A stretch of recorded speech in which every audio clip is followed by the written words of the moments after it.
Hello बच्चों, let's read this question. The question says the correct decreasing order of acidic strength is.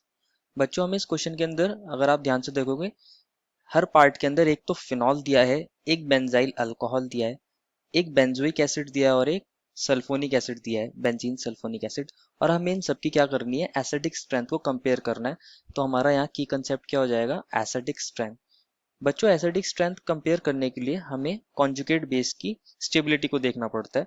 तो हम ऐसा बोल सकते हैं कि जो एसिडिक स्ट्रेंथ होती है वो किसके डायरेक्टली प्रोपोर्शनल होती है, स्टेबिलिटी ऑफ कॉन्जुगेट बेस।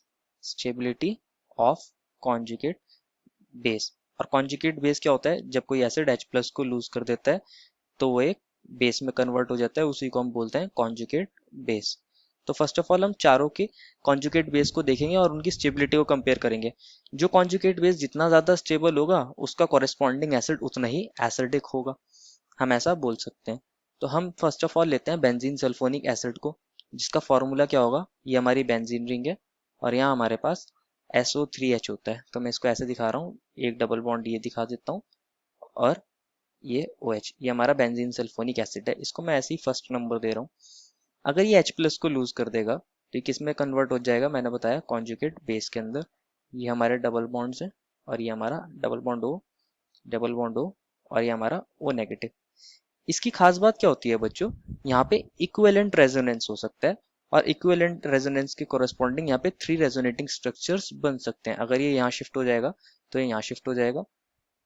तो हम इसको ऐसे दिखाएंगे, ये हमारी बेंजीन रिंग है और ये डबल बॉन्ड O यहाँ पर आ जाएगा O नेगेटिव और ये double bond O as it is रहेगा। अगेन ये क्या होगा, ये यहाँ शिफ्ट होगा तो ये यहाँ शिफ्ट होगा। तो यहाँ 3 इक्विवेलेंट रेजोनेटिंग स्ट्रक्चर्स बन सकते हैं, जिसको मैं फिर यहाँ ऊपर नेगेटिव के फॉर्म में दिखाऊंगा, ये डबल बॉन्ड O और यहाँ डबल बॉन्ड O। जो इक्विवेलेंट रेजोनेंस होता है वो ज्यादा स्टेबल करता है हमारे स्ट्रक्चर को as compare to normal resonance. तो मैं यहाँ लिख सकता हूँ इक्विवेलेंट रेजोनेंस, इक्विवेलेंट रेजोनेंस। तो यहाँ स्टेबिलिटी कैसी होगी, स्टेबिलिटी बहुत ज्यादा होगी, हम लिख सकते हैं स्टेबिलिटी हाई।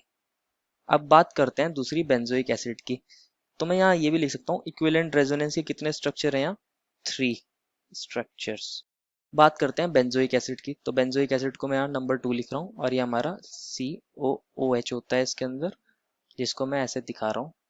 अगर ये H प्लस को लूज कर दे तो हमारा क्या बनेगा, बेंजोएट आयन या बेंजोएट एनायन भी बोल सकते हैं।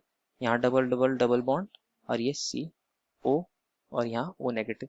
यहाँ भी इक्विवेलेंट रेजोनेंस पॉसिबल है, अगर ये नेगेटिव चार्ज यहाँ शिफ्ट हो और ये नेगेटिव चार्ज यहाँ शिफ्ट हो तो यहाँ O नेगेटिव हो जाएगा, ये डबल बॉन्ड O हो जाएगा और ये हमारी बेंजीन रिंग हो जाएगी। यहाँ पर भी इक्विवेलेंट रेजोनेंस हो रहा है, लेकिन इक्विवेलेंट रेजोनेंस के कोरस्पॉन्डिंग सिर्फ 2 ही स्ट्रक्चर्स बन रहे हैं। मैं लिख देता हूँ इक्विवेलेंट रेजोनेंस। इक्विवेलेंट रेजोनेंस क्या बोलते हैं कि अगर हमारे रेजोनेटिंग स्ट्रक्चर सेम बन जाए, सिमिलर बन जाए बिल्कुल, तो उन्हें इक्विवेलेंट रेजोनेंस बोल सकते हैं। और यहाँ सिर्फ 2 स्ट्रक्चर्स हैं तो ये भी स्टेबल होगा, लेकिन as compare to benzene sulphonic acid इसकी स्टेबिलिटी थोड़ी कम होगी। मैं लिख सकता हूँ स्टेबल। अब बात करते हैं सी ऑप्शन की, जो हमारा थर्ड था वो कौन था बच्चों, फिनॉल। फिनॉल के अंदर क्या होगा, अगर ये H प्लस को लूज कर देगा तो ये फिनॉक्साइड आयन के अंदर कन्वर्ट हो सकता है। ये double bond double bond double bond और यहाँ रिंग के साथ कॉन्जुगेशन हो सकता है, रिंग के साथ रेजोनेंस पॉसिबल होगा, लेकिन यहाँ पे इक्विवेलेंट रेजोनेंस नहीं होगा। तो मैं इसकी स्टेबिलिटी बोल सकता हूँ, स्टेबिलिटी ठीक है लेकिन इतनी नहीं है, स्टेबिलिटी लो बोल सकता हूँ as compare to first and second. और वहीं मैं बात करूं फोर्थ वाले की, जो हमारा था बेंजाइल अल्कोहल, ये CH2 और ये एक बेंजीन रिंग है और ये H है। अगर ये एक H प्लस अपना लूज कर देगा तो इसके अंदर क्या बन जाएगा, -H प्लस। तो ये बन जाएगा बेंजीन रिंग के ऊपर CH2O नेगेटिव। अब इसके अंदर क्या होगा बच्चों, जो हमारा CH2 ग्रुप है वो कैसा है, plus I effect showing group है, वो इसको डिस्टेबलाइज करेगा। तो मैं ऐसा लिख सकता हूँ डिस्टेबलाइज करेगा यहाँ पे इसको। तो इसकी स्टेबिलिटी कैसी हो जाएगी, स्टेबिलिटी लो हो जाएगी, स्टेबिलिटी लो, लो वेस्ट हो जाएगी। ऑर्डर ऑफ स्टेबिलिटी हो जाएगा हमारा first, second, third, fourth. Order of acidity भी क्या हो जाएगा, स्टेबिलिटी ऑफ कॉन्जुगेट बेस के जो डायरेक्टली प्रोपोर्शनल होता है। तो हम बोल सकते हैं order of acidity is benzene sulphonic acid first number पे, तो मैं इसको ऐसे लिखता हूँ C6H5SO3H। उससे कम बेंजोइक एसिड तो इसको लिख सकते हैं C6H5COOH। उससे कम फिनॉल तो C6H5OH। एंड उससे कम क्या था बेंजाइल अल्कोहल C6H5CH2OH। इसको हम अपने ऑप्शंस के अंदर चेक कर लेते हैं।